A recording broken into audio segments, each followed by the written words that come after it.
explicando a nuestro hermano José.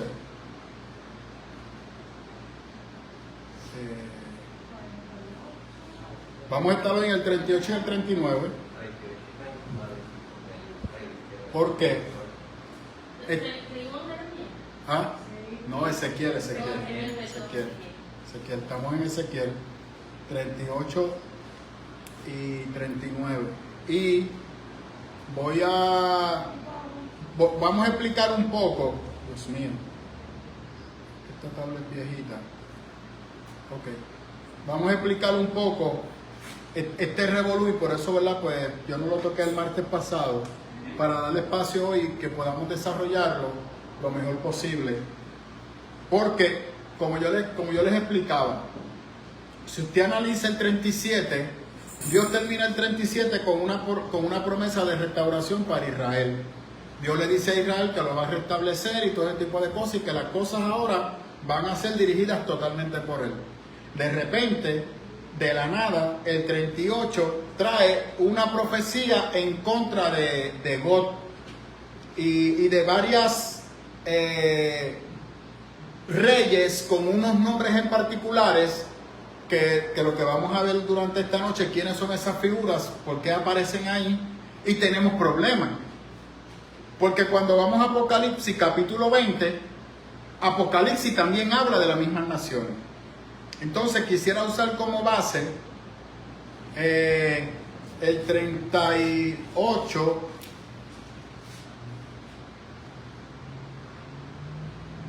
...22... que dice: yo buscaré a God con peste y con sangre, sobre él y sobre sus tropas, los mismos que sobre todas sus naciones aliadas. Haré caer lluvias torrenciales, granizo, fuego y azufre. De esta manera mostraré mi grandeza y mi santidad, y me haré conocer ante muchas naciones. Entonces sabrán que yo soy el Señor. Y cuando vamos a Apocalipsis capítulo 28, dice: y saldrá a engañar a las naciones de los cuatro extremos de la tierra, a Gog y a Magog, cuyos ejércitos numerosos como la arena del mar reunirá para la batalla. Entonces tenemos que entender que desde Ezequiel Dios habló de este Gog y de este Magog. ¿Quiénes son esos? Vamos a ver. Y lo que yo le decía el martes pasado es que tenemos problemas, porque cuando usted va al contexto cultural, estas naciones son las naciones del norte, o unos grupos del norte que se dieron a conocer. Esta figura de buscar un rey como el nombre que vamos a ver ahora, porque hay una interpretación detrás de por qué Dios menciona ese nombre. Pero estas son naciones del norte, que en otras palabras, ¿cuáles son esas naciones? Estoy hablando de Europa, estoy hablando de las Américas, esa parte de Rusia, Alemania, Austria, está por ahí, por todos esos lares. Roma en este momento histórico no tiene ningún tipo de poder. Roma no existe. Roma no existe. Los griegos son un grupo pequeño que todavía no es una amenaza. No tienen ejército, pero son locales. Los espartanos tampoco son un ejército fuerte. En otras palabras, cuando Dios está hablando de ese grupo del norte, no hay un detalle en el tiempo. En otras palabras, como no tenemos claro a quién Dios se refiere, podemos entonces concluir que aquí lo que se está hablando es de algo profético que va a ocurrir en un momento de la historia. No ha ocurrido todavía. Y cuando vamos a Apocalipsis, Apocalipsis nos da la respuesta. Eso va a ocurrir en un periodo donde Dios lo va a determinar. Entonces cuando usted analiza y va entonces a Apocalipsis, dése cuenta que Apocalipsis es el capítulo 20, luego del milenio. Entonces Dios reúne a las naciones para Dios mismo enfrentar a las naciones. No va a enviar a nadie, Dios mismo lo va a hacer. Y cuando vamos a Apocalipsis capítulo 20, quiero leerle algo que es muy interesante.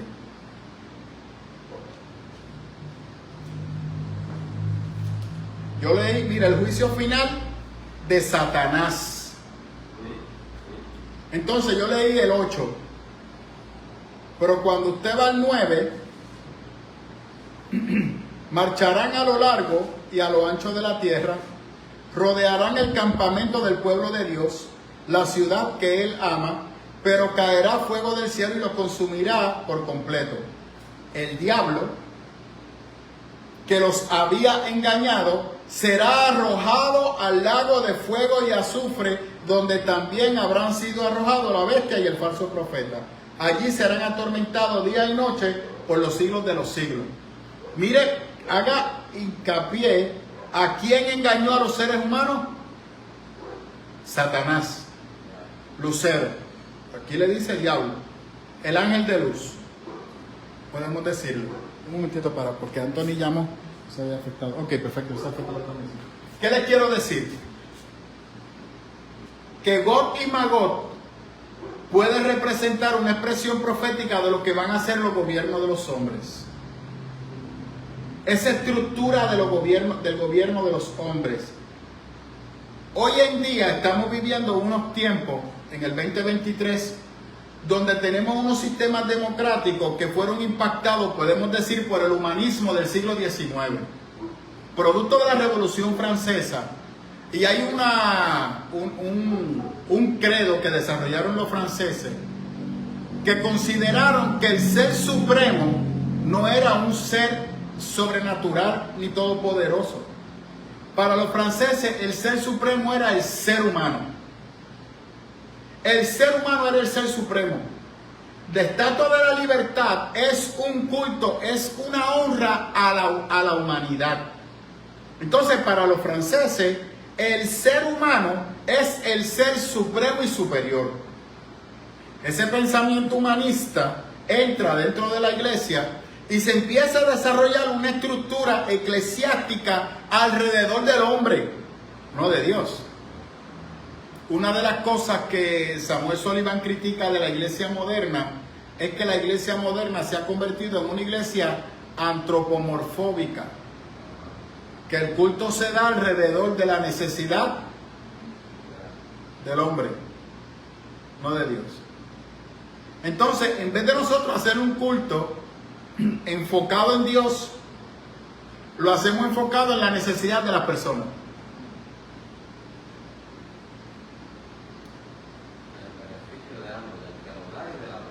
Eso es correcto. Entonces, ¿dónde queda Cristo? A un segundo plano. Hoy en día, cuando usted ve el pensamiento humano, mire, hace unos años atrás había un grupo, yo no me acuerdo cómo se llamaba aquel foro. Entonces la gente entraba y todo el mundo era similar a ICQ. Yo no sé si ustedes se acuerdan de ICQ. ICQ era un mensaje, era una red similar a WhatsApp, pero abierta. Tú podías escribirle a personas de diferentes partes del mundo. No necesariamente tenían que ser amigos, tú lo seleccionabas y le enviabas un mensaje.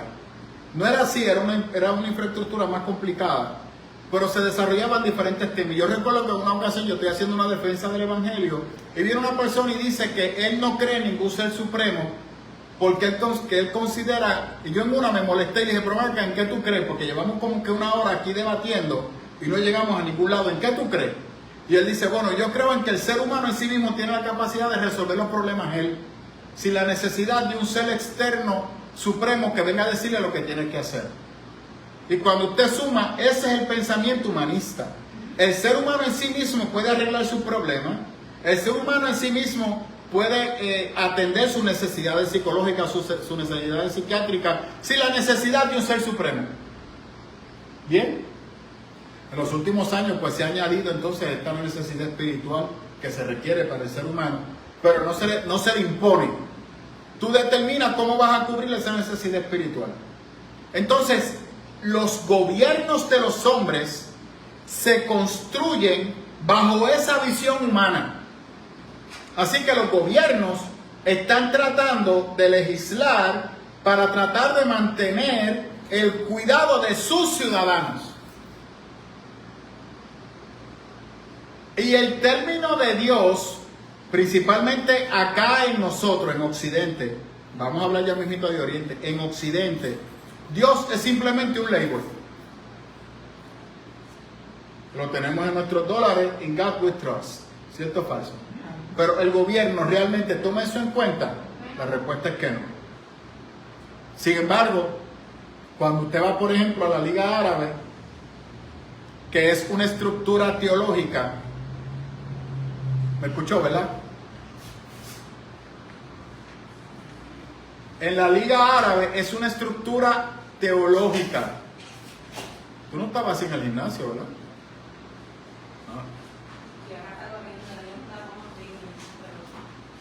Es una estructura teológica. ¿Me siguen, verdad? ¿Quién manda en la Liga Árabe? La Shirah, el Islam. Para el Islam, ¿quién es Dios? Alá. ¿Me siguen, verdad? En esa estructura teológica, todo lo que el Islam nace es enfocado en honrar a Alá. El cristianismo no encaja.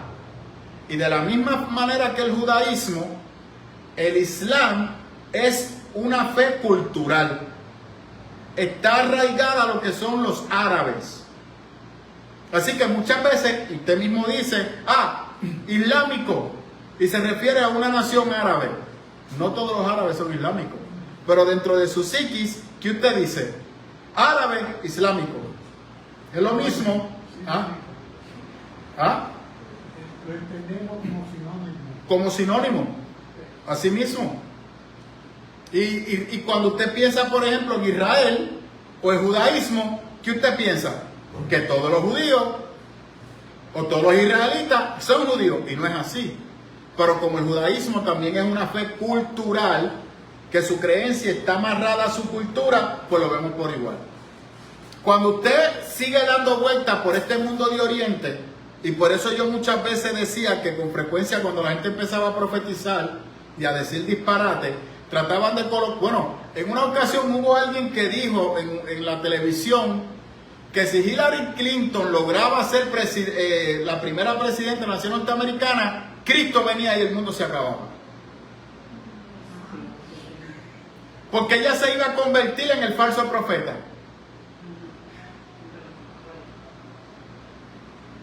Entonces ubicaban el falso profeta aquí, pero la Biblia todo el tiempo habla de Europa. Y luego empezaron a hablar de la Unión Europea. La Biblia aquí no habla de un grupo unido, aquí sí habla de un ejército unido. Bueno, y aquí vamos a hablar las cosas como son, ¿verdad? Israel aparece en el mapa. Dios reúne a las naciones en Israel, en esa tierra, en ese monte. ¿Por qué? Porque ahí fue donde todo empezó y ahí es donde todo va a terminar. No es la nación norteamericana como Hollywood nos dice. El mundo empieza en la nación norteamericana y ¿dónde se acaba? En la nación norteamericana. Los gringos siempre sobreviven. ¿Cierto o falso? Y se va a arreglar, eso no sobrevive. Eso es correcto. Aquí Dios está diciendo, no, yo voy a defender mi nación, yo voy a defender a Israel. Pero no habla de la Israel ahora, habla de la tierra que Dios le entregó a Israel. Perdóneme, yo sé lo que le he dicho a ustedes y yo me sostengo. Dios no está enfocado en los judíos, Dios está enfocado en la humanidad. Pero Israel es su tierra y fue donde todo empezó. Y ahí todo va a acabar. Y permítame decirle algo. Por eso cuando yo a veces le digo a los hermanos que todavía tienen esa visión de los judíos, yo estoy claro que Dios estaba detrás de Ben Gurión en el 1947. Dios usó a Ben Gurión para que la nación de Israel se constituyera. ¿Me sigue, verdad? Porque nadie en el mundo respaldaba que los israelitas se quedaran en aquella tierra. Nadie. Ni los americanos, ni los ingleses. ¿Sabe usted por qué? Porque habían unos lazos comerciales fuertes con los árabes, que controlaban el petróleo. Y habían una presión de los Rockefeller para que los judíos no se convirtieran en una amenaza para ellos y el comercio interestatal que le proveía el petróleo, que era lo que movía la maquinaria económica de la nación norteamericana. Y ellos no se iban a tirar un tiro en el pie. Los americanos no le dieron a los judíos ni una flecha para que se defendieran. En 1947. Estamos, ¿verdad? Cuando Inglaterra, que era porque producto de la Primera Guerra Mundial, toda esa zona se dividió entre los americanos, entre Inglaterra y Francia. Rusia no estaba. Rusia en la Segunda Guerra Mundial, en la Primera Guerra Mundial. Rusia se mantuvo en el norte.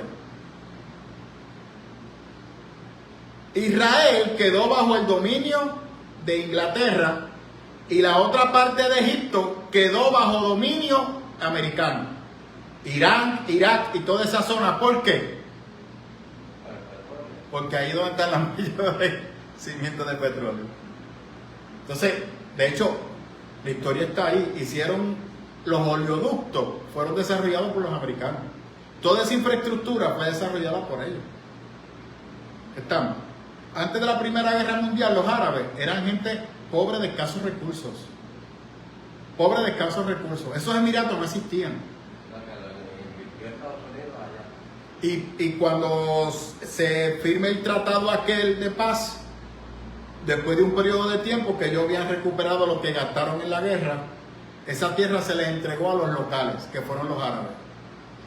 La infraestructura árabe que usted conoce hoy, los emiratos que usted conoce hoy, no son los zar que pelearon contra la Iglesia Católica. El poder económico se lo entraron los americanos. Ellos prepararon el ejército, ellos los capacitaron y hicieron todo con los árabes. Todo. Y le entregaron a ellos el poder. Cuando se va a formar Israel en el 1947, los americanos no quieren nada que ver. Los israelitas se defendieron con rifles, sin municiones, con machete y con pala. Literal. No tenían aviones, no tenían tanques de guerra, no tenían nada. Nada. Lucharon contra Egipto, contra Irán y contra Irak. Y prevalecieron. Dios estaba con ellos. Y le voy a explicar ahora el porqué. Luego vino la guerra de los 6 días. Fueron 2 guerras diferentes. La guerra de los 6 días fue en los 60 y pico, 70. Israel todavía no tenía ejército porque no se le permitía tener ejército.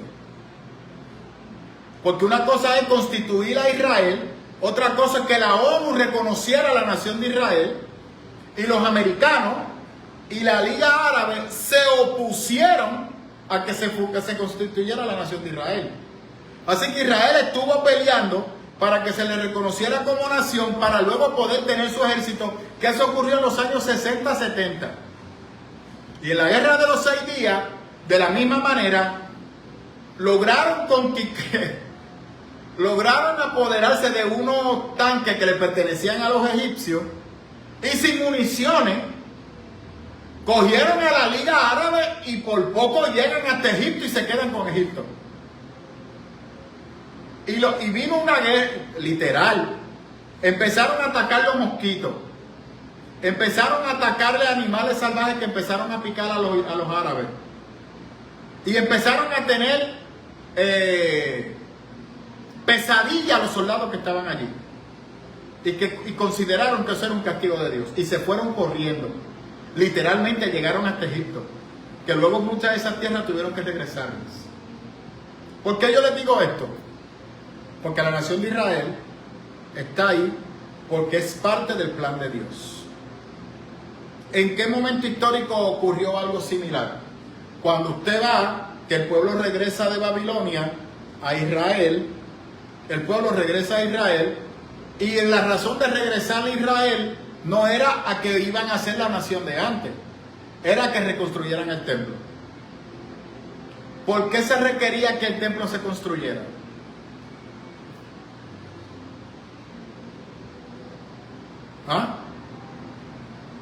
Porque Cristo iba a entrar en ese templo. La presencia de Dios iba a entrar en ese templo. Dios iba a honrar y a limpiar su nombre con la presencia de Cristo en el templo. Entonces ahora tenemos a Ezequiel capítulo 38 y 39, que Dios está hablando de una manera escatológica, que se va a enfrentar a las naciones dirigidas por los hombres, que el que está detrás de esas naciones es el mismo diablo. Pero ¿cómo el diablo trabaja con las naciones? ¿Qué hace el enemigo? Le crea el escenario para que entonces el ser humano sienta que puede ser autosuficiente. ¿Dónde vimos esa estrategia del enemigo?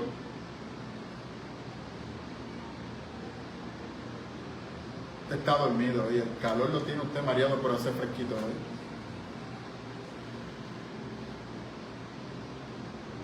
¿Qué fue lo que el enemigo le dijo a Eva?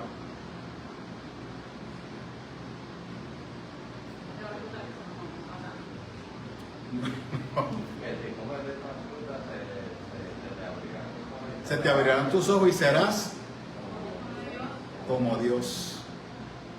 No hay nada malo en hacer eso, porque el problema es que Dios tiene envidia de ti, de que tú no seas igual a Él.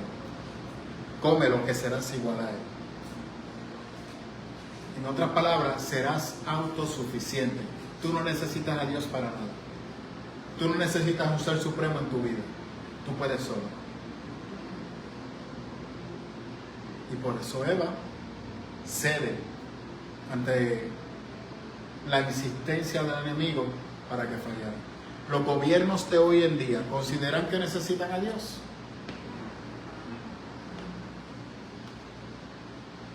Hoy mismo el Partido Popular Democrático, sus raíces, se había sometido a una legislatura de parte del proyecto Dignidad para que las personas trans, los hombres trans, no participaran en deporte de mujeres. La derrotaron.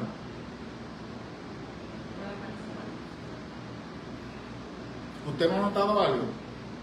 Que los que quieren participar en deportes de mujeres son los hombres que se consideran a sí mismos mujeres para meterse a pelear con una mujer. ¿No se ha dado cuenta que son los hombres que quieren correr contra mujeres, que quieren jugar baloncesto contra mujeres, que quieren meterse a un ring porque ellos se sienten mujeres? Y usted se puede, mire, yo no, le pido disculpas, quizás usted pensará que soy muy liberal. Usted piensa lo que usted quiere hacer, pero su cuerpo dicta otra cosa, y cuando usted se baja su pantalón, dicta otra cosa. ¿Me sigue? Y número dos, yo tengo una información de una muchacha que aceptó pelear contra un hombre trans en MMA. ¿Sabes qué es es como kickboxing, pero más agresivo? Y ella salió de allí para el hospital, casi en coma. Y cuando salió como a las 3 semanas del hospital, ella dijo, yo no peleé contra una mujer, yo peleé contra un hombre. Los puños que yo sentí no fue de una mujer, fue de un hombre. Porque la constitución anatómica es total. Los músculos de los hombres son más pesados, los huesos son más pesados. Somos diferentes. Pero ¿qué hace el ser humano? No. Vamos a legislar conforme a nuestro criterio para agradar la necesidad de este grupo a quien queremos agradar. Pero entonces, ¿dónde está el temor de Dios en esas leyes? No existe. No existe.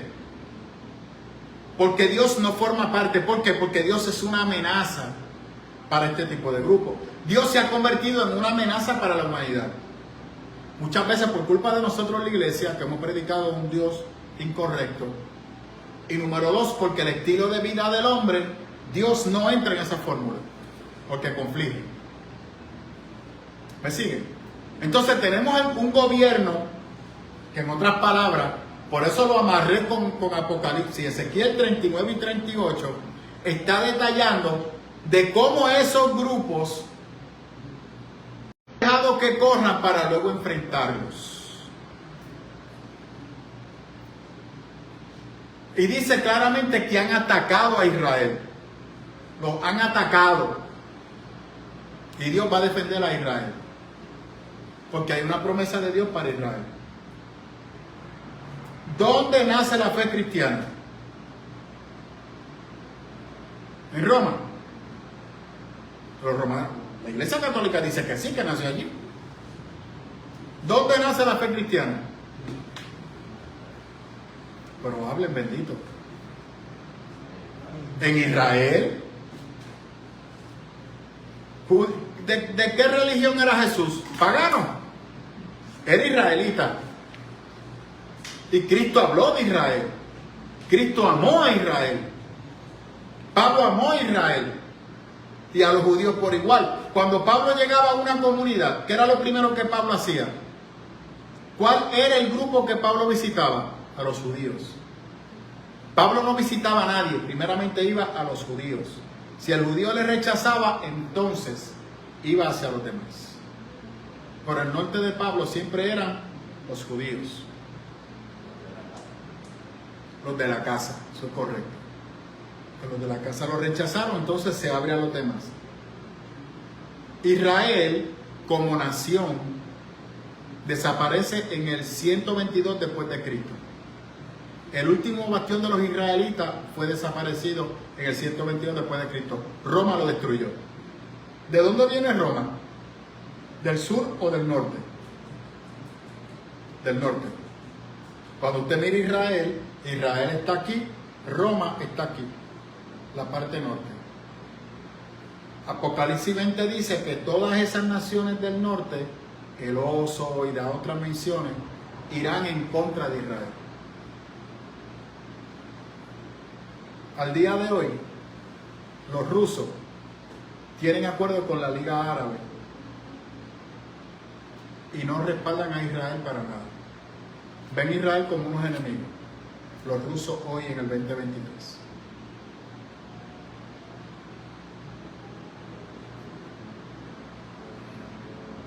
¿Quiénes le proveen armamento a la Liga Árabe?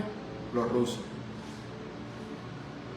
Ahora mismo, de hecho, hay un intercambio entre Irán e Irak con Rusia, y Rusia le está comprando a estos grupos drones para atacar a Ucrania. Y esos son enemigos de los judíos, de los israelitas. Pasa que Israel, ya como se constituyó como nación, tiene un escudo de defensa militar que le llaman el escudo de David, que es un sistema de autodefensa brutal. Brutal.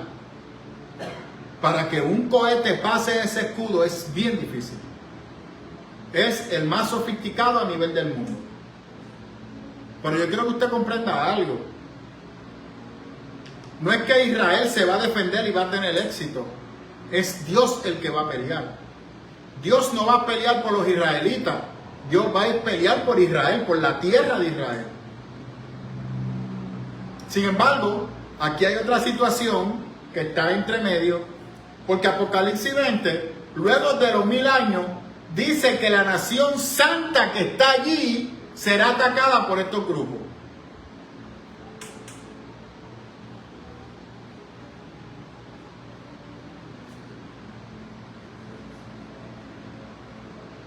Dígame, ¿qué me está mirando mal?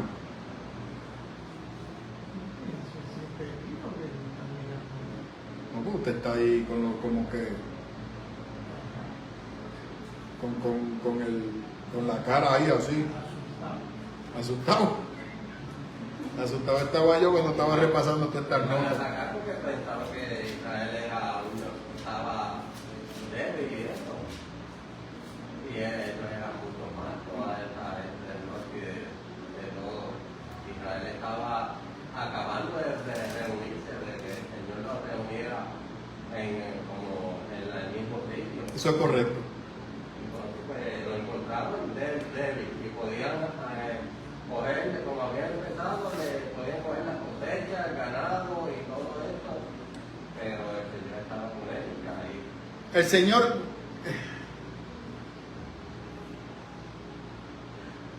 no quiero caer en la malinterpretación. Dios tiene un cuidado con los judíos. No, Dios tiene cuidado con toda la creación. Usted que me está escuchando, le pido disculpas, pero cuando vamos a Ezequiel, el capítulo 36 y 37, Dios dice que Él va a defender su nombre porque las naciones están hablando mal de Él. En el aspecto de que como Él destruyó a Israel, la gente dice, ¿qué clase de Dios es este que levanta a este pueblo y después lo destruye? Dice, no, yo voy a limpiar mi nombre. Entonces, cuando usted va al 39, claramente Dios le explica a Ezequiel, y aquel que lee el libro, yo fui en contra de Israel, yo mismo fui en contra de Israel. Yo envié a Babilonia a destruir a Israel, y lo mandé a destruir porque me desobedecieron. Se atropellaron, se hicieron daño entre ellos, y todo lo que venimos hablando desde Ezequiel. Yo fui que envié a Babilonia, yo mismo.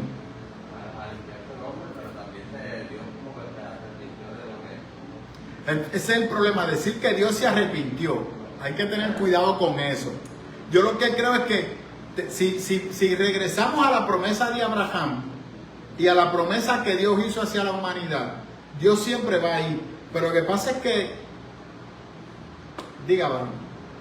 Es que usted hizo un comentario ahorita. ¿Cuál de todo? Se lo voy a decir. En relación a Pablo. Ajá. Que Pablo iba siempre primero A los judíos. Eso es correcto. Y Pablo decía, ¿qué era lo primero que decía Pablo a los que lo escuchaban? Ser imitadores de mí, Como yo lo soy de Cristo. como yo lo soy de Cristo. Amén. O sea, que Cristo fue a su pueblo. No, la palabra lo dice y su pueblo lo rechazó. Correcto. Exacto. Y Pablo siguió la misma línea. Y cuando usted va a Romanos 11, el mismo Señor dice, y lo escogió a ustedes para provocar la envidia a los judíos. Y en Ezequiel también lo dice, y escogeré otra nación para que tú mueras de envidia. Para que tú veas que yo tengo más cuidado de ellos, porque ya tú no te he desechado, pero como tú no me amas, pues yo me voy a procurar amar a alguien que me responda. Y me voy a hacer un propio pueblo, dice el Señor. ¿Quién es ese pueblo?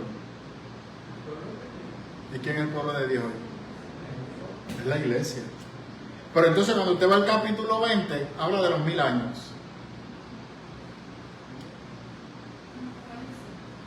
Sí. ¿Qué son los 1000 años?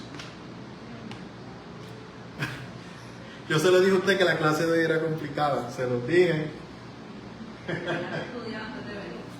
¿Ah? Estoy aquí. Tal como el boxeador que cuando esté en el ring cogiendo golpes de todas las cosas que no hizo. El maestro que nos odia en la universidad. No, pero no, Dios, no, mi intención no es eso. Yo, el conocimiento para mí no sirve de nada, el conocimiento es para amar al Señor. Mire, los 1000 años, eso es un momento que cómo se va a dar, cómo va a ocurrir, yo no sé. Y aquí es donde los cristianos, y principalmente nosotros los caribeños, queremos empezar a interpretar para tratar de coger el título de que Dios me ha dado una revelación especial y única. Dios no le ha dicho a nadie nada sobre esto. Lo dice en la palabra. ¿Cómo va a ocurrir? Usted y yo no sabemos. ¿Cuándo va a ocurrir? Usted y yo no sabemos. Mire, vienen los embelecos. Los mormones dicen que nosotros estamos en esos 1000 años. Para los mormones, nosotros estamos en esos 1000 años. Ellos están en esos 1000 años. Pero tiene problema porque ahí dice que la Jerusalén se verá. La Jerusalén celestial descenderá. Y habrá un trato peculiar de Dios con los seres humanos. Y se podrá ver esa Jerusalén celestial. Todavía Dios no está reinando, pero ese lugar se ve. Y dice el texto, el capítulo 20, que los hombres procurarán la muerte y no la encontrarán.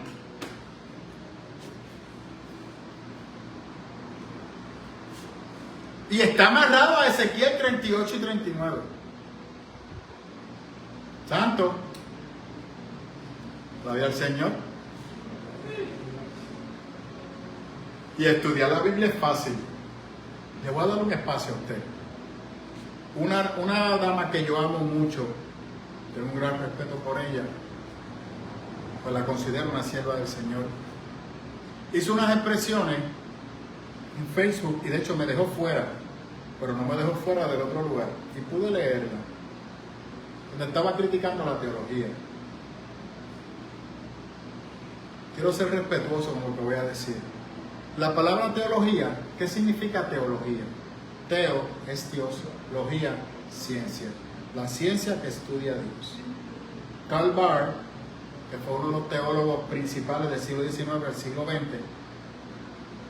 dice que Dios no puede ser estudiado como un objeto de laboratorio, pero sí a través de su palabra. La iglesia estudia a Dios, no como un concepto, sino como un ser supremo que su palabra nos lo revela. Así que cada vez que yo estoy estudiando la palabra, estoy haciendo teología. Porque ¿a quién estoy estudiando? ¿La revelación de quién? ¿Qué es revelación? Algo que yo no veía. Se abre y ese ser supremo se da a conocer. Y yo lo conozco mediante la palabra. No, decía la persona. Háblame de Cristo. Háblame de Cristo y no me... La teología es para el seminario y para los que quieren estudiar teología. Y eso me recuerda a mí a los sacerdotes católicos. Cuando el sacerdote católico, no sé si usted sabe que para usted ser sacerdote usted tiene que tener un doctorado en teología. No es una maestría, es un doctorado. Y cuando usted termina el doctorado en teología, que son universidades pagadas por Roma directamente, así que no todo el mundo entra allí, se le dice al sacerdote cuando ya va para las diócesis y para las diferentes comunidades de fe de la Iglesia Católica, que ellos lo que aprendieron en el seminario es para ellos, no para las comunidades de fe donde están. Que ellos van a predicar lo que la gente quiere escuchar. Entonces tú me estás diciendo a mí que lo que yo estoy aprendiendo en el seminario, eso es para mí. Estamos igual que los católicos. Háblame de Cristo. ¿Qué es Cristo? Primeramente, como yo lo he dicho, Cristo es un disparate. Cristo, el ungido. ¿Cómo Cristo se presentó? Como Salvador. ¿Quién le dio título de Cristo a Jesús? Los mismos cristianos después. Porque lo consideraron que Él era el ungido que tenía que venir. Pero Él nunca se predicó así. Siempre se proyectó como Dios encarnado. Dios se acerca para salvarte. Pero lo damos por hecho. No hay problema. Lo aceptamos. Pero ¿cómo yo conozco a Cristo si no hago teología? ¿Cuáles son los disparates que la iglesia ha cometido? ¿No es por no conocer su palabra? ¿O por aplicar términos y normas que no están en la palabra? ¿Quiere otro disparate de la iglesia? Aléjate del pecado, que el pecado te contamina. ¿Cuándo Cristo dijo eso? Nunca. ¿Quiénes se comportaban de esa manera? Los esenios. Para los esenios, el mundo estaba contaminado. ¿Usted sabe cómo ellos se catalogaban a sí mismos? Los hijos de la luz. Y los demás estaban sumergidos en el pecado y en la perdición. Y ellos no podían ser parte de esa corrupción del pecado. Los esenios fueron paralelos con Jesús. ¿Dónde estaba Jesús? ¿Y qué era la gente para los esenios? Pecadores. Pecadores.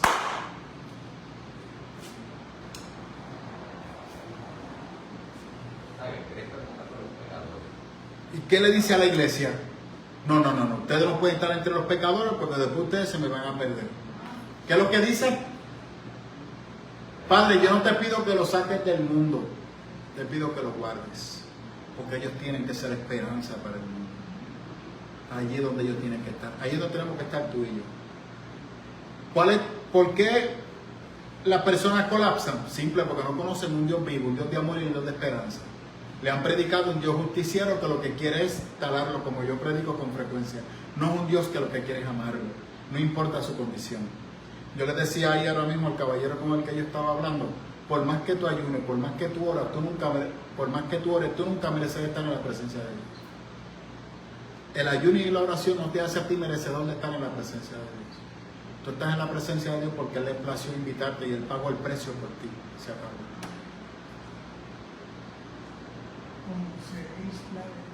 Y la verdad es la que te hace libre. Eso es correcto. Pero entonces, Hay que conocer la verdad. pero cuando empezamos con esta batalla, atacar a los que se bajan, mire, que yo le he explicado aquí, hace tiempo que no lo menciono. ¿Usted sabe lo que cuesta hacer una maestría en teología? Como unos 15,000 a 20,000 dólares. ¿Usted sabe cuánto usted recupera de eso? Una perra. Por ejemplo, en mi maestría secular, yo tengo una maestría en administración de sistemas de información. Me salió como en unos 7,000 o 8,000 dólares. No, creo que un poquito más. Sí, no, 7,000 o 8,000 dólares. Y yo recuperé ya mi maestría. Yo la recuperé. Yo la recuperé. Pues como trabajo, pues lo que uno va ganando, uno va diciendo, pues fíjate, de aquí pago la maestría. Pues, se paga. En teología, no. Usted no sabe lo que, estoy hablando de dólares y centavos, bájale dos. Usted no sabe lo que usted tiene que quemarse la pestaña, porque las universidades teológicas, no, y de hecho, y los maestros, cuando usted está allí en el salón, a mí se me hizo más difícil la maestría en teología que la maestría secular. Se me demandó más. Amén. Porque Se me demandó más. vale más. Porque es un ministerio, es una consagración. A eso es que quiero llevar. Las personas que están allí no lo están haciendo por dinero, lo están haciendo porque aman al Señor. Y quieren estar bien preparados para cuando el Señor los mande a servir de manera correcta. ¿Cómo tú vas a despreciar el sacrificio de esas personas?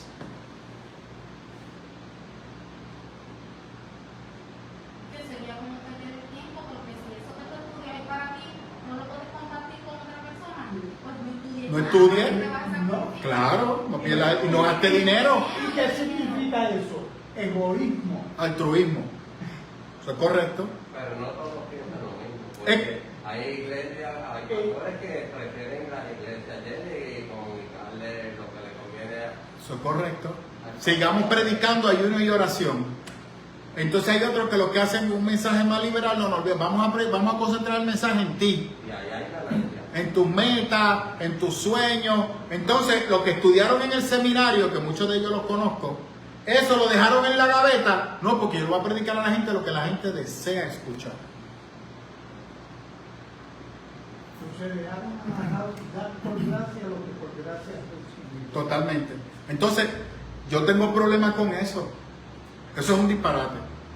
Porque lo que estoy promoviendo es la desinformación en la iglesia. Que sigamos cometiendo los mismos errores. Tomando las mismas malas decisiones. Y falta de amor. Y la falta de amor, porque seguimos concentrando un mensaje en nosotros, no en Dios. Eso es una visión humanista, pero glorificada. Humanista, glorificada. ¿Concentrada en quién? En mí. ¿Tú quieres ser salvo? Ven donde mí. Y yo le pido disculpas, yo con gran amor y respeto, yo discrepo de eso. Primeramente, cuando tú empiezas a hablar de teología, es un disparate lo que estás diciendo. Porque técnicamente, toda la iglesia está llamada a ser teólogo. Cristo le dijo a los apóstoles en Mateo, tú ves lo que hacen esto,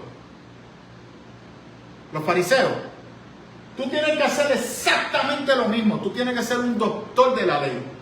Sama. Así le dijo el maestro.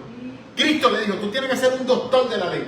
¿Tú sabes lo que había que estudiar como fariseo para llegar a ser un doctor de la ley? Pregúntale a Pablo, que estudió a los pies de Gamaliel.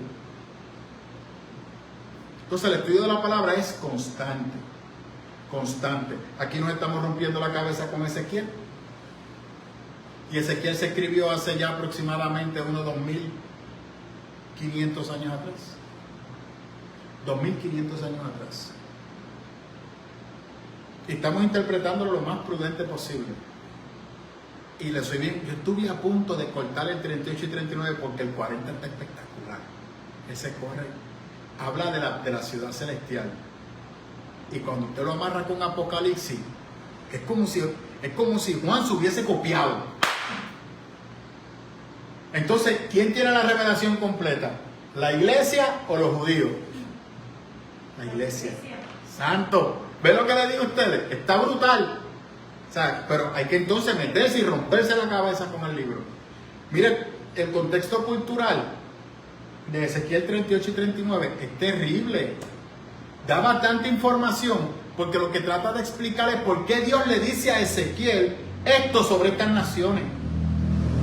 Y Dios le dice, ven acá que te voy a hablar. Lo llama y le va a hablar sobre eso. Y el 38 y el 39 van juntos, no se separan.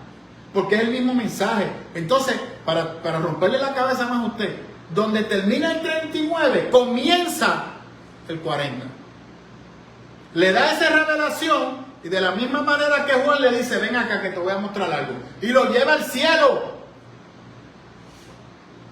Pero Ezequiel no sabe qué es el cielo. Dice que lo llevó a la presencia de Dios. Y ve una persona como bronce, que brillaba como el bronce, y una ciudad que se iluminaba de una manera única. ¿Dónde usted ve eso? En Apocalipsis. ¿Ah? No, es que estoy loco por salir de todo. Ay, perdón, hermano, que le dije el micrófono. Entonces, cuando vamos el 38 y el 39 de Ezequiel, Dios le dice al profeta, literalmente, háblale a las naciones. Y aquí tenemos que incluir a Babilonia. Recuerden que en el momento que se da Ezequiel, todavía la revelación de Daniel no está. Tenemos que ubicarlo en tiempo y espacio. Daniel no ha ocurrido. Daniel está en el palacio, sin embargo, cuando se da el capítulo 40, ya han transcurrido 25 años y 14 años desde que Israel fue liquidado totalmente. Significa que transcurrieron 10 años, como yo les había dicho a ustedes, aproximadamente de 5 a 8 años, 10 años, cuando los últimos israelitas llegan a Babilonia. Que es ya cuando surgen lamentaciones, que no hay nada. Dios siempre está hablando de que el pueblo va a regresar. Y yo he explicado que eso ocurre aproximadamente cuando regresan de Babilonia, y cuando vamos entonces al tiempo de Roma en Israel, la nación de Israel vuelve a brillar, pero fusionada con el imperio romano, y las fiestas se vuelven a celebrar. Eso la gente no hace clic. Aquí habla de las fiestas, en el 47 habla de las fiestas y cómo deben de celebrarse. Se regresa a las fiestas, y en ese proceso de las fiestas, las naciones, los israelitas que están por todo el mundo conocido, van a Jerusalén a celebrar. Regresan a Jerusalén. Pero todavía no hay un cumplimiento de Dios defendiendo a Israel. Todavía no ha ocurrido. No ha ocurrido. Y de hecho, muchas de las teologías escatológicas estaban flojas antes de 1947. Calvin consideraba que ya los israelitas habían salido del panorama. ¿Me siguen? Para Calvin, de hecho, Martín Lutero escribió una dieta que decía que los judíos estaban tan y tan malditos que no tenían tierra. Porque Dios los había esparcido por el mundo y los había castigado. Y la teología cambia cuando, por eso hablo de la importancia de 1947, cuando se constituye la nación de Israel. O Ben Gurión empieza a luchar. Déjenme aclarar, no fue que los israelitas llegaron de cantazo en el 1947. Desde finales del siglo XIX-XX, los judíos empezaron a regresar a Israel. Pero vivían en casetas de campaña. Algunos fueron construyendo casitas poco a poco, como pudieron. Pero en ese tiempo, en esa tierra ya estaban los palestinos, pero no eran grandes, eran grupos pequeños. Eran beduinos. Porque para los islámicos, contrario a los disparates que la gente dice, el Domo de la Roca era uno de los segundos, terceros lugares santos. Para ellos era la Meca y sigue siendo al día de hoy. La Meca es la ciudad sagrada primaria de ellos. Y tienen como 4 o 5 lugares sagrados y el Domo de la Roca es uno de ellos. Pero no es el primario. No es el primario. Así que esos grupos palestinos eran grupos pequeños. Tampoco estamos hablando de 500 personas, estamos hablando de quizás 20.000, 30.000. Pero entonces los judíos empiezan a llegar y los dos empiezan a coexistir. Los palestinos no ven a los judíos como amenaza, sino lo ven como parte. Pero los judíos fueron llegando. En la Segunda Guerra Mundial, con el exterminio alemán, pues muchos judíos que estaban en Alemania, que fueron para Argentina escapando, regresan a Israel. Muchos que estaban en Rusia van para Israel. ¿Por qué? Porque se consideran errantes en el mundo, son como gitanos. Muchos que habían en España se empiezan a mudar para Israel y prefieren mejor vivir en una caseta de campaña que en una tierra que lo rechazan. Porque la iglesia cristiana evangélica le puso una X a los judíos y donde habían judíos, en las comunidades cristianas, los judíos que se vestían como judíos, los bulleaban, los atropellaban, los golpeaban y les escupían, literal. Los escupían y les decían malditos. Y los culpaban a ellos por haber matado a Jesús. Vaya a predicarle a los judíos.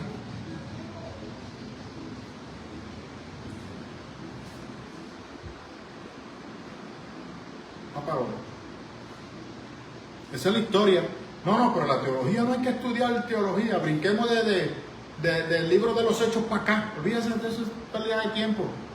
No es que siguen metiendo las patas en las iglesias. Porque aquel que no conoce su historia está preso a repetirla. Y como yo decía hace unos domingos atrás, la iglesia tiene un loop que sigue cometiendo el mismo error. Y seguimos chocando con la misma piedra porque no queremos entender la palabra y estudiarla como Dios manda. Por eso es muy ensorroso. Lo triste es que la persona que dijo eso es una maestra de inglés, creo que es que un estudiante diga, ¿para qué yo voy a leer un libro? Para eso yo voy a internet y ahí aprendo inglés, viendo programas en inglés. ¿Para qué yo necesito clases?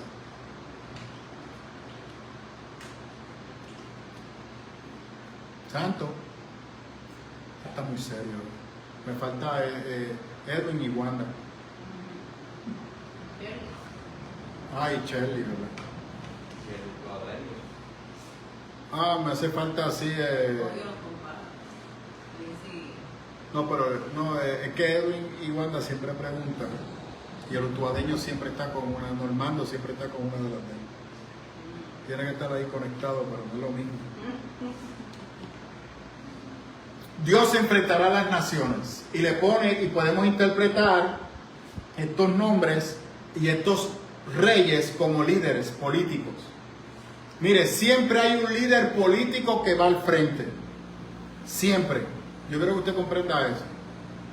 Todas las naciones tienen un líder que los representa. Y de hecho, y actualmente cuando usted va a los G8 tienen un líder. Y cuando usted va a la ONU, hay un líder que es el que habla por todas las naciones. Bien, basado en la visión humanista, la ONU se forma producto de la Segunda Guerra Mundial. Winston Churchill, que fue el que le hizo frente a la Alemania nazi, es el que recomienda que Europa, de las cenizas de la guerra, se levante como una nación unida. Y ahí es que empiezan los albores o la semilla de lo que luego se convirtió en la Unión Europea. Cuando se forma esa visión de la Unión Europea, era para que Europa volviera a ocupar el lugar a nivel del mundo que habían perdido más, se dieran cuenta, era más lo que se perdía que lo que se ganaba.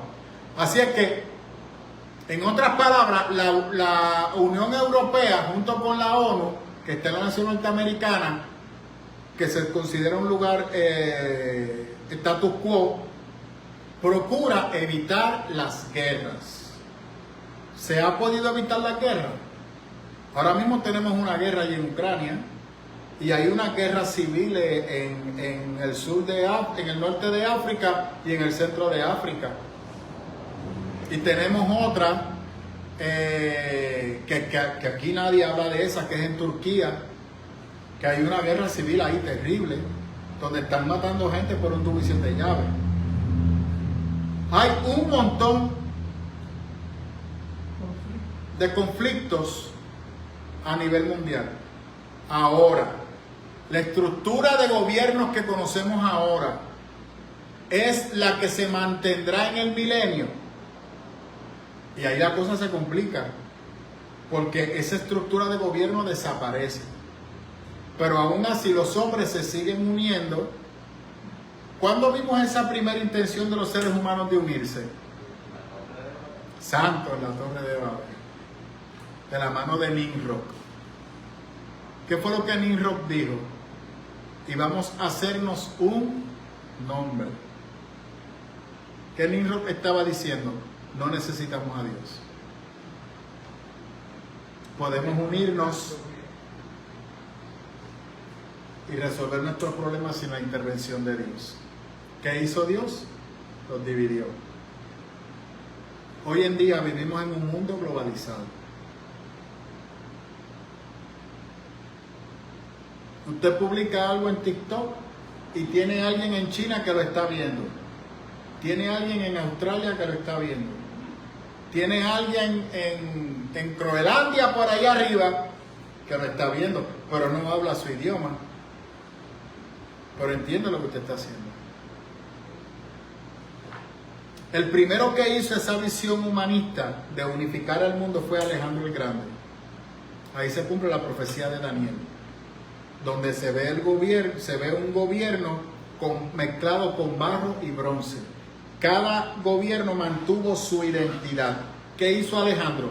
Yo voy a unificar el mundo, voy a conquistar el mundo, pero cada gobierno tendrá su propio criterio. Yo no voy a imponer una religión global, yo no voy a imponer un gobierno global, yo sí voy a imponer una cultura helenística. Todo el mundo tiene que estudiar, todo el mundo tiene que hablar griego y todo el mundo tiene que pagar impuestos al imperio. Es lo único. Si tú respetas eso, no tenemos problema. Eso fue lo que Alejandro implementó y los romanos lo mantuvieron. Y hasta el día de hoy, eso es lo que se persevera, eso es lo que se mantiene. Hay un idioma que siempre va a dominar. Hoy en día, ¿cuál es el idioma que se domina a nivel mundial? El inglés. ¿Usted sabe cuál es el segundo? El francés. No, el español no aparece por ningún lugar. Está bien, bien lejos. Porque luego está el mandarín. Y el español puertorriqueño, ¿eh? ¿Ah? Como ahora que estamos. No, estamos en la China, así que... Yo estaba viendo esa parada de los puertorriqueños y la comparaban con la parada de Macy. Un chorro de gente allí vendiendo pinchos y... Dios mío. Entonces presentaron la de Macy, que se veía, ¿sabes? Las cosas esas que pasan por allí. Las carrozas bien desarrolladas, bien bonitas. Y un chorro de puertorriqueños ahí con... No sé, y bacalaíto y jugando a domino allí, entonces... Eso yo no veo ninguna vigencia de eso ya, ¿verdad? ¿Allí? ¿En Nueva York? Sí, porque se han movido para otros estados. De hecho, creo que en Tampa hay comunidades completas de puertorriqueños. En Florida. La Florida es más. Kissimmee, No, el mismo Nueva York, ay, Dios mío. No es el Bronx, es Manhattan. No, a donde Manhattan son dominicanos. Donde No, pero vivían los que boricuas, viven ahora dominicanos y los boricuas han emigrado para Florida. Exacto. Dios mío. Así que es allá que tienen que hacerlo. De hecho, creo que la fiesta de San Sebastián, hay una que se celebra ahí en Florida. Dios mío. Nada. El punto está en que se habla de un mundo globalizado, y en otras palabras, Ezequiel está hablando de un mundo globalizado. Pero usted tiene el problema porque en el tiempo de Ezequiel el mundo no estaba globalizado. En el tiempo de Ezequiel quien gobierna es Babilonia, y Babilonia controla el centro ese de Europa y parte un poquito del sur, pero no controla el norte, porque ellos nunca vieron nada en el norte, porque en el norte no habían imperio, no habían gente rica, porque recuerda, la visión de conquistar es más poder para el imperio, más dinero para el imperio. Y en la parte sur, Asia no tenía ningún ejército, tenía su ejército porque la dinastía Qin, que fue la que se funda allá, pero Qin se mantuvo concentrado. Los chinos nunca se fueron a buscar el mundo, ellos se mantuvieron entre ellos. Era el conflicto entre lo que hoy en día se le llama Corea y Japón, pero todo eso era parte del imperio chino. Y la muralla china era para separar a China del mundo y de los invasores. El único que llegó hasta allá abajo fue Alejandro.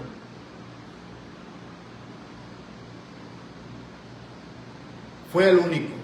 Y llegó hasta India. Y se montó en un barco a ver si encontraba isla para conquistar. Y no encontró. Y ahí fue que viró. ¿Usted sabía eso? Alejandro fue una bestia. Claro. Bueno, Daniel lo ve como un leopardo que va rápido conquistando el mundo. Literal ocurrió así. En 3 años Alejandro conquistó el mundo conocido. Y tuvo el ejército más grande que al día de hoy se pueda nombrar que un rey pudiese controlar. Y para terminar de chaval, era carismático, la gente lo quería. Y aquí hay una parte interesante, porque el 38 y el 39 dice que las murallas de Jerusalén desaparecerán. Así que habla de una paz para Jerusalén. Nuevamente, es un tiempo escatológico. Eso no ha ocurrido al día de hoy. Aunque, le tengo que decir que cuando Alejandro llega a Jerusalén, las murallas no estaban fortificadas. Y Alejandro estaba esperando resistencia de los israelitas. Y la historia dice que los israelitas no le ofrecieron resistencia a Alejandro.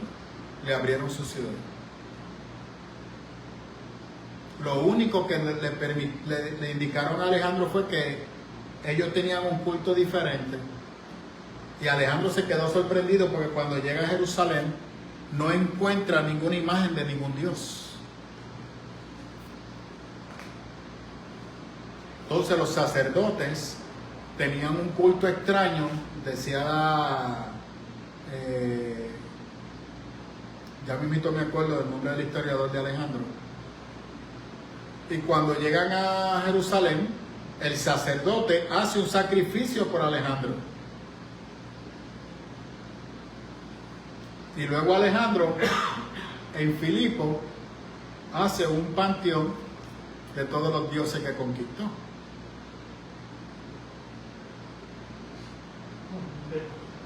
¿Ah? Sí, porque eran guerras entre dioses. Y el dios de Apolo, griego, venció a todos esos dioses. Y había un panteón con todos los nombres de los dioses. Y había uno que no tenía imagen. ¿Cuál era ese? Al Dios no conocido, que él pertenecía a ¿quién? A los israelitas. Y cuando Pablo va a Filipo, ¿de qué Dios va a predicar?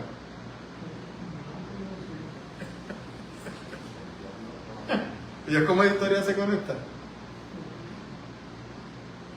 Siguió la historia, ¿verdad? Pablo no se está inventando. Ese Dios no conocido, Pablo sabía que era el Dios israelita. Y le va a hablar de ese Dios que ellos no conocen, que es el israelita. Porque Alejandro Magno no vio nada llamativo en Israel. No vio nada llamativo porque era una costumbre totalmente diferente. Hablando de eso de costumbre. Por si acaso, porque como visitan diferentes personas. ¿Cuál era una de las virtudes de las señoritas de Israel?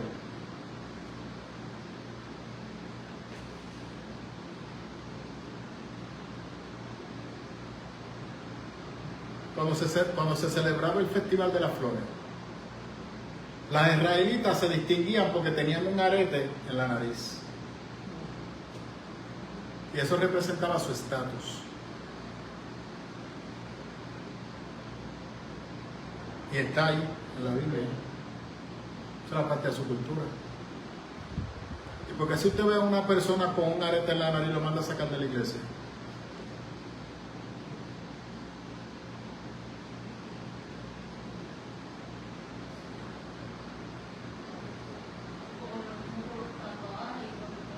Lo mismo los tatuajes. Eso es correcto. Pero le pregunto.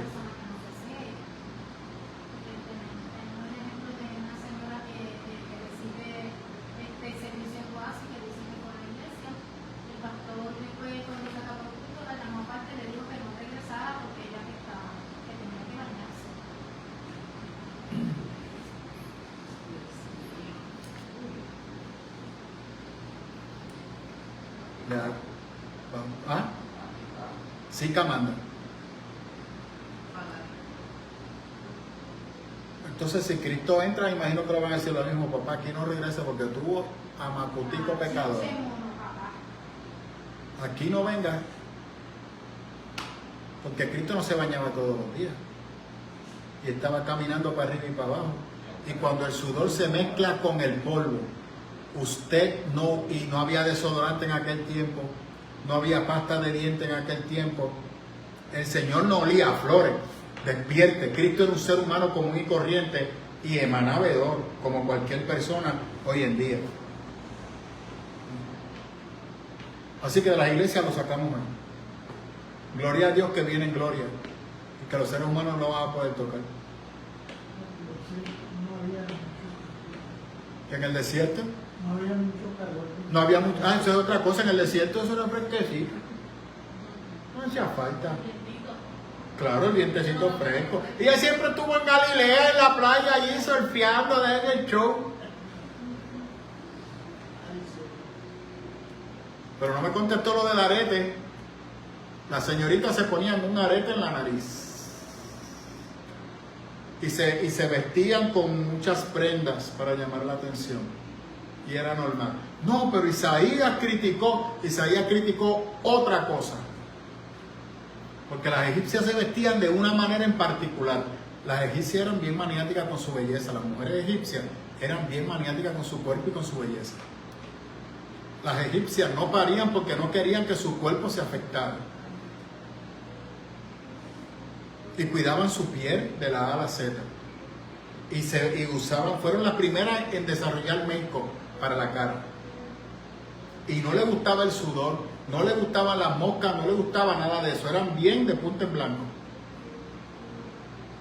Y usaban perfume que se lo vendían en Mesopotamia.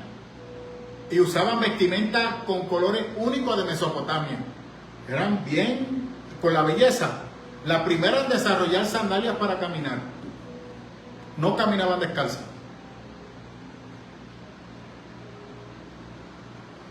Porque su cuerpo era para ella lo más importante. Entonces cuando miramos a las israelitas lo veían de otra manera. Entonces en un momento histórico las israelitas empiezan a imitar a las egipcias. Y ahí es que Ezequiel le dice, pero que tú haces imitando a mujeres que son prostitutas. Ezequiel no, Isaías, perdón. No te vistas como ellas, tú eres. ¿Qué dijo Pedro? La belleza de la mujer está en su exterior o en su interior. El interior hermosea el exterior. Tú puedes, no importa cómo tú te vistas, ¿verdad? Siempre que lo hagas con una manera decorosa. Pero tu valor es lo que Pedro está diciendo. Está en ti lo que Dios ha hecho en ti, no lo que tú aparentes ser. Y hoy en día, ¿verdad? Y perdón. Hoy en día yo veo a estas mujeres que se están haciendo unos cuerpos tan extraños. No, en serio, repito, por favor, no me malinterpreten. uno ve con unas caderas, entonces, ¿qué es eso? Entonces, una deformación en el cuerpo. La caricatura de Esa era, ¿verdad? Bien finita de aquí y ancha de arriba y de cadera. Exacto. Esa Eso es lo que están tratando de imitar, ¿verdad? Sí. Entonces, la pureza de la mujer se pierde. Entonces, todo es una operación. Y no me malinterprete, si usted como mujer hay una cosa que usted se puede arreglar. Porque usted tiene que cuidarse y mantener su belleza, yo estoy de acuerdo. Pero hay un control, Porque entonces llega un momento que se vuelven esclavas de las operaciones. Entonces, después vemos las consecuencias de hacerse estas operaciones que les explotan y sus vidas se van en riesgo. O su salud. Bueno, Madonna no. Terrible. ¿Ah? Terrible. Ok. ¿Me siguen? No, pero me siguen. Entonces, como que a eso era que Isaías se refería, que se estaban convirtiendo en imitar a las egipcias. Y la mujer es lo que ella es, su belleza emana de ella misma. Tú no tienes que hacerte ningún cambio. Hay veces que uno mira a la persona y uno le ve su transparencia hasta en los ojos. O sea, es la ventana de... De lo que hay en el corazón, eso es correcto. Y ¿sabes lo que están haciendo? Buscando validación de los demás. Entonces tú estás sacrificando la esencia de lo que tú eres. Que tú eres único por ser lo que otra persona quiere que tú seas. Entonces, una vez, cuando yo llegué a Mateo por primera vez a Disney, porque no es porque sea mi bebé, los ojos de Mateo siempre le llaman mucho la atención a muchas personas, y especialmente a personas que no son cristianas o catequistas. Y una señora bien mayor me dijo que ella acababa de ver Mateo tenía 3 años, ella empezó a llorar. Y yo le dije, claro, los niños son algo que... Amén, de acuerdo. Pero así mismo es la mujer. Y todos nosotros. Aunque lamentablemente lo ocultamos con tantas situaciones. Pero cuando vamos entonces a Israel, vemos que en estas fiestas las damas se colocaban un arete. Y no era un arete pequeñito. Las damas Solteras. Pero eso regularmente se conservaba porque eso no, después que esa marca está. Ah, y tenemos otro problema. Porque cuando llegaba el tiempo del jubileo, que el esclavo quedaba libre, ¿cómo se marcaba el esclavo para demostrar su libertad? Eso es correcto. Se llevaba al pueblo frente a los ancianos y había un pedazo de madera donde él tenía que coger un pedazo de bronce y un martillo y le daba un golpe en la oreja y ahí se demostraba que era una persona que había sido esclavo pero ahora era libre.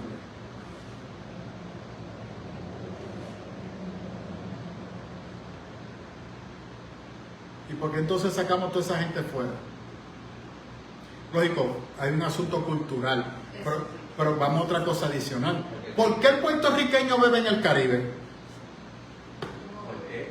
Bebe alcohol en el Caribe. Yo fui este domingo a la playa con Rose. Entonces la gente dice, porque eso es lo que no han configurado. Calor, una friita, vestidita de novia. El alcohol es para el frío, porque el alcohol te calienta el cuerpo. Martín Lutero consumía cerveza. No, porque Martín Lutero vivía en Alemania y era un ambiente bien frío y la cerveza mantenía la temperatura del cuerpo y evitaba una hipotermia. Para la temperatura del cuerpo, porque si no el frío te mata. Dime eso en la playa a 105 grados. Usted sabe que hoy en día los hospitales, ahora en estos periodos que hay unos calores históricos en Puerto Rico, los hospitales están llenos de gente deshidratada, porque el alcohol te deshidrata. No te hidrata, te deshidrata. Y los médicos, ¿qué le están diciendo a la gente? Beban agua. ¿Y qué está haciendo la gente? ¡Fua! ¡Fua! Y usted lo ve en la playa con ese calor, el cuerpo rojo, con una cerveza en la mano. Pero una lleva a la otra. Y Heineken. La más fría, pues, sí. Y después Heineken, que eso es, Dios mío, eso es hígado. Entonces uno dice, pero pastor, porque es un asunto de desinformación que se ha inculcado en nuestra cultura y nos ha llevado a eso, a aplicar algo que culturalmente no nos aplica. Eso sí lo puedo entender. Como vivimos en una cultura global, hay veces que yo veo a los jóvenes con la pantalla, con los tubos aquí dentro. Ellos sabrán lo que eso significa, no les importa, lo vieron phone y se lo hicieron. Pero eso tiene un significado cultural. Tiene un significado cultural. Y lo propio el que se hace acá. Y hay culturas que el cuello de la mujer se alarga porque ella se ve más hermosa. Y las chinas se ponen unos tacos para que los pies no le crezcan. Porque los pies pequeños es símbolo de belleza. Y sacrifican los pies, literalmente lo atrofian.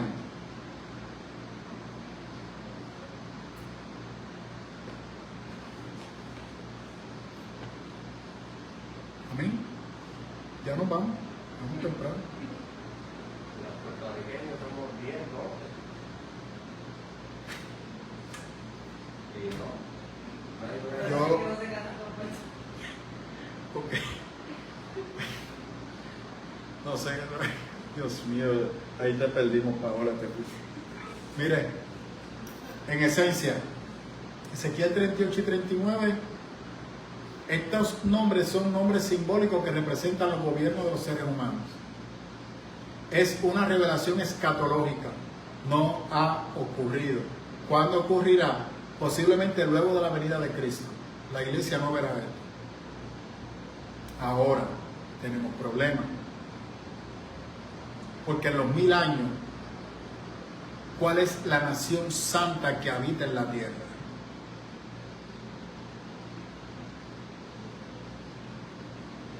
Donde reinará la Jerusalén celestial. Y eso lo podemos hablar cuando estudiemos nuevamente Apocalipsis.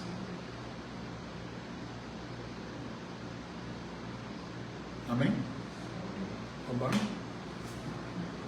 Para el próximo es el 40. Eso da que pensar. Vamos a leerlo antes de que estuvo ahí.